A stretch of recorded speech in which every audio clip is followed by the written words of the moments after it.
Assalamualaikum warahmatullahi wabarakatuh. Alhamdulillahilladzi bini'matihi tatimmus shalihat wassalatu wassalamu ala sayyidis sadat sayyidina wa maulana Muhammadin sallallahu alaihi wasallam, amma ba'du. Baik, perkenalkan, nama saya Ahmad Baidowi, mahasiswa Fakultas Dakwah Universitas PTIK Jakarta, yang insyaallah pada kesempatan kali ini akan membahas materi tentang turunnya Al-Quran yang menjadi tugas akhir dari mata kuliah Ulumul Quran. Allah Subhanahu wa taala berfirman dalam surah Al-Isra ayat 9, A'udzu billahi minasyaitonir rajim.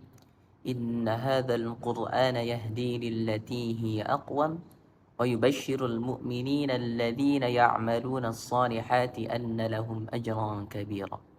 Sesungguhnya Al-Quran itu menunjukkan jalan yang lebih lurus dan memberikan kabar gembira kepada orang-orang mukmin yang mengerjakan amal soleh bahwa ada pahala besar untuk mereka.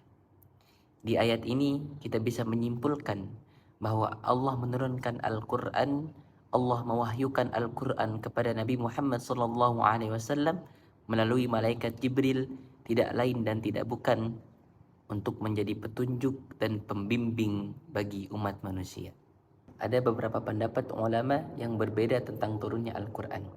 Ada ulama yang mengatakan Al-Quran turun secara sekaligus.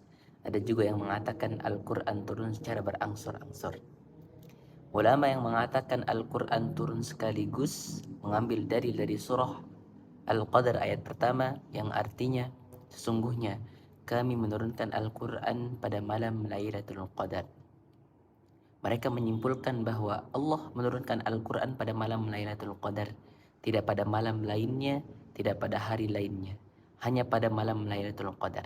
Sedangkan ulama yang mengatakan bahwa Al-Quran turun berangsur-angsur mengambil dalil dari surah Al-Isra ayat 106, yang artinya dan kami menurunkan Al-Quran secara berangsur-angsur agar mereka membacakannya secara perlahan, dan kami menurunkannya bagian demi bagian.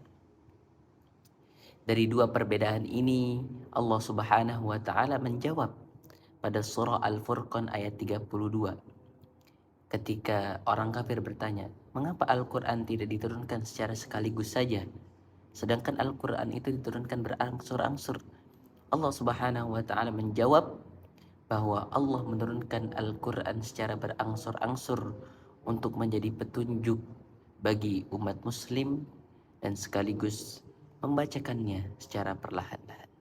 Kesimpulan dan hikmah yang bisa kita ambil dari turunnya Al-Quran yaitu Al-Quran memang benar-benar kalamullah.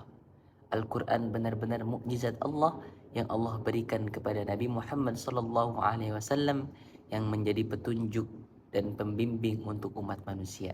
Tidak ada seorang pun yang dapat merubah isi Al-Quran, melainkan isi Al-Quran yang dapat merubah seseorang. Sebagaimana firman Allah Subhanahu wa taala, Inna nahnu nazzalna dzikra wa inna lahu lahafizun.